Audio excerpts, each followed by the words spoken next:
because the Germans, the Nazis, put socialist in their name. Nazi, N-A-Z-I, in German is the acronym National Socialist Workers' Party. It's an acronym. That's where we get the word Nazi. They claim to be socialists. They claim to be for workers, too, and we'll talk about that. But they were neither. They were certainly not socialists. So, I put this graphic up. I wish I'd had it in accordance when this guy's trying to tell me that fascism is actually a left-wing ideology. People who think Nazis are socialists because socialist is in their name must be terribly confused by the humble titmouse. I'll let that sink in. And thank you, Carrie, for that graphic. Who are these guys? What is the commonality here? Why do these guys all, are they pretty simpatico? Hitler, right? White nationalists, KKK. Well, that's what we're going to look at. And this is how I pose it. What? Can you go back that one slide?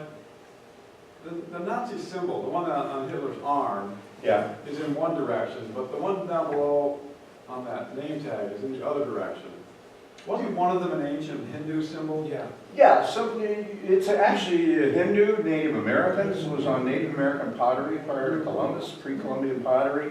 It's an old symbol, often represented the 4 points of the compass or the 4 winds. It actually had a spiritual connotation. You kind of might say the Nazis ruined that forever. Yeah. The swastika will always be associated with that awful regime. But I have Donald up front here to illustrate. What is it? Well, if it walks like a duck, and it quacks like a duck, and it swims like a duck, it's a duck, right? Got the duck theme going here. Yeah. How do we know what it is? Well, these guys, these are the most prominent fascists around, and a guy named Lawrence Britt decided to study them intensely and distill down what these disparate fascist leaders all had in common. At the center, of course, we all recognize Adolf Hitler, Mussolini off to the side. In the other corner is Generalissimo Francisco Franco. In the other corner is Suharto of Indonesia, and down in the corner there, Mr. puffing, folded arm guy, is Augusto Pinochet from Chile. Notice they're all wearing uniforms too. It's just got a thing about uniforms. We'll talk about militarism here in a moment.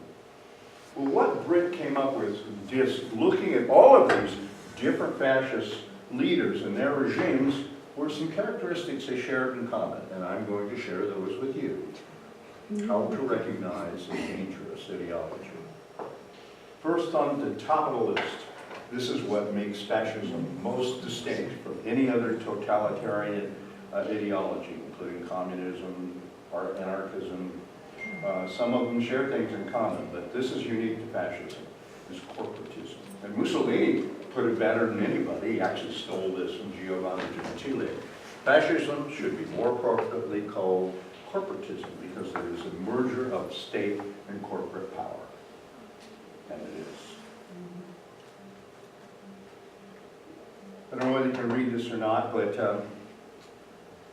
after aiding his rise, Hitler cooperated with German private industry. As long as industries made themselves available for armaments production and general war preparations, the existing economic structure remained unaltered.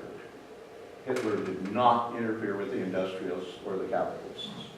He let them go. He let those corporations operate the way they always had. Corporations like the ones you see the symbols up above, Mercedes, Lufthansa, BMW, many others, Messerschmitt, Bayer, who makes the coffee grinders? Krupp. Yeah, Krupp is another, they made cannons, really good ones, by the way. Germany's major industrialists proved more than willing to cooperate. Again, it's a very distinctive characteristic of fascism. Many business leaders were, in fact, right-wing conservatives, I'm shocked, and shared Hitler's nationalistic and militaristic views. And you can see in this photograph the chairman of Deutsche Bank, and he's also at the same time simultaneously a director of Daimler-Benz and Lufthansa and BMW. And they've got the Nazi salute going, there's no question. Now, back to Henry Wallace, he says, if we define American fascism as one who, in case of conflict, puts money and power ahead of human beings, then there are undoubtedly several million fascists in the United States. You should know. Now, with each one of these characteristics, I'm going to show you the classic fascists and what they did under that characteristic, and then I'm going to do this and show a more contemporary examples of it. Fascism is that linkage of government and corporate influence, and government corrupted, especially democratic governments. And I put an image here of the Koch brothers, who've done more than just about anything. We sued two people on the planet to merge private industry with government through their influence, through their billions. They've spent billions doing this. They spent $800 million on the election in 2016 for the Republican candidates. 800 million. Get that figure. And they're allowed to do it, too, for reasons I'll talk about here in a minute. The corruption of elections and elected politics and voting. So, corporatism. Are we a corporate entity? Has our society been captured by it? Well, you'll have to decide any of these things for yourself. But FDR said the liberty of a democracy is not safe if the people tolerate the growth of private power to the point where it becomes stronger than their democratic state itself.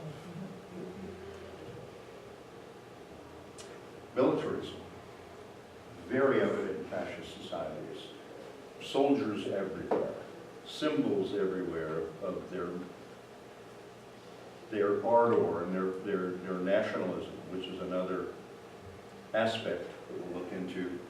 The production of war materiel, which benefits both corporations and the state, is where it manifests itself in the production of planes, tanks for the fascists in Germany, huge armies.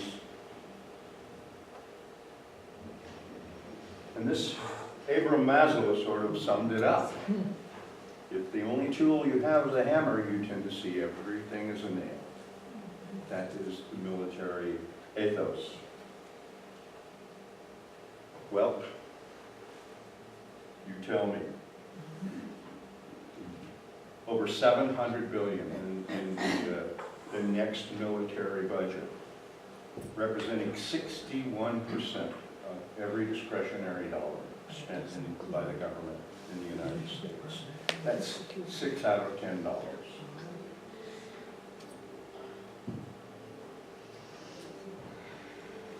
And you have the cheerleaders, like Thomas Friedman, whose statement here is very revealing. The hidden hand of the market will never work without the hidden fist.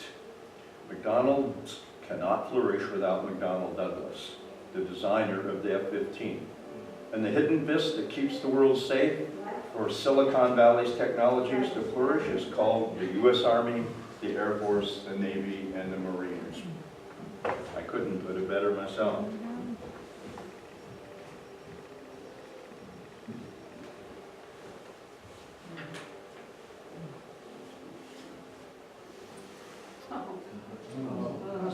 Yeah.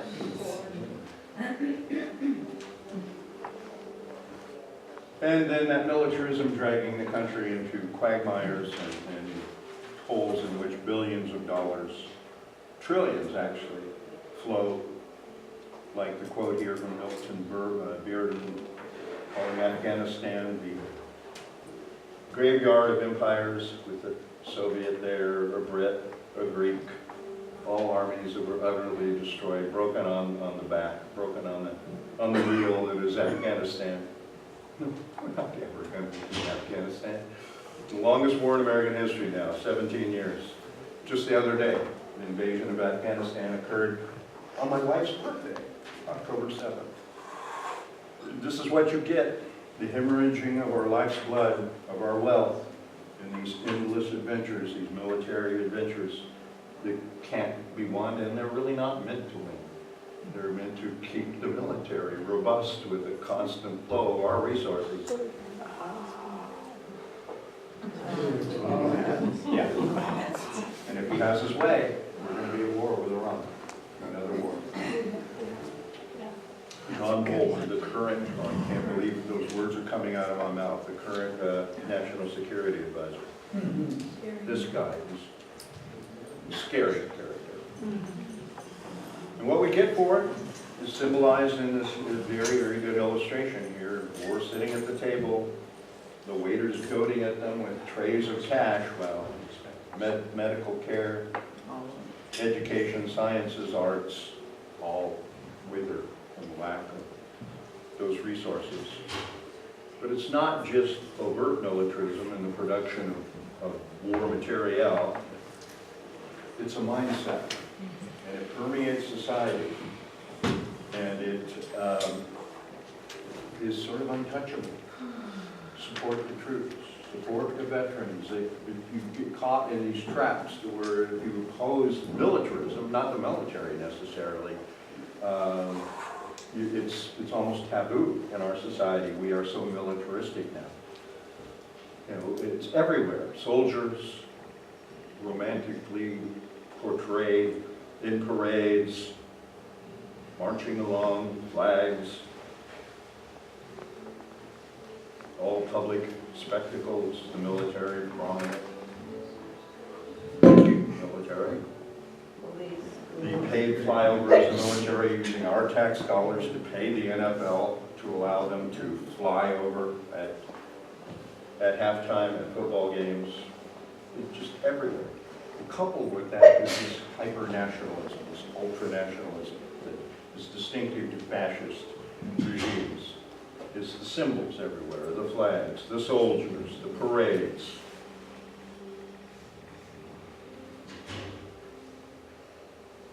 The torchlight marches. South Carolina. We'll come back to these guys.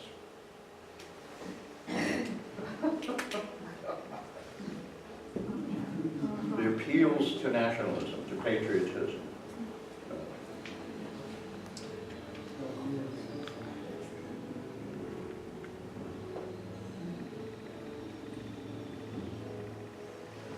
And I don't know whether it was deliberate, coincidental, or just plain stupid. I tend to go with the third one, is the connection with his meme, or what he says he's going to focus on, America First. That's been used before.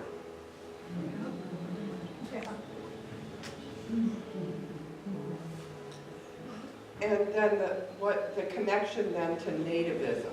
Same. Nativism Okay. is the same. Okay. It's another word for Okay. white Americans Okay. first. Okay. Nativism can be easily defined as, I was here 10 minutes before you were, so I'm better than you are. We're all immigrants, but the newer immigrants aren't as good Americans somehow. That's what nativism implies. And it's a good point for this next characteristic, the scapegoating of the other to unify. We're picking on people. You see the symbols here of the ones Hitler went after, the cross with the purple triangle. Anybody familiar with that? No. They went after Jehovah's Witnesses and Seventh-day Adventists, any Christian Mormons, any Christian sect that was vulnerable, couldn't protect itself with numbers, like Catholics, were arrested as undesirables, and they had to wear a purple triangle. So the purple triangle in the concentration camps were associated with Christian others. Communists had the sickle and hammer there. Communists were a big target of of fascists, especially in Nazi Germany. And you hear people tell me, oh, well, the Nazis are just like communists. They're both the same, they're both left. It's like, you know, they hated each other. They hated each other's guts. You see, of course, the poster promoting the propaganda that they aimed against Jews, pointing at the Jews. He's wearing the star, the yellow star there. And that inset with the gypsies were rounded up and killed in huge numbers. What's the purple, or what's the pink triangle? Anybody know? Homosexuals. Gays. Homosexuals had to wear a pink triangle and were rounded up and killed in large numbers.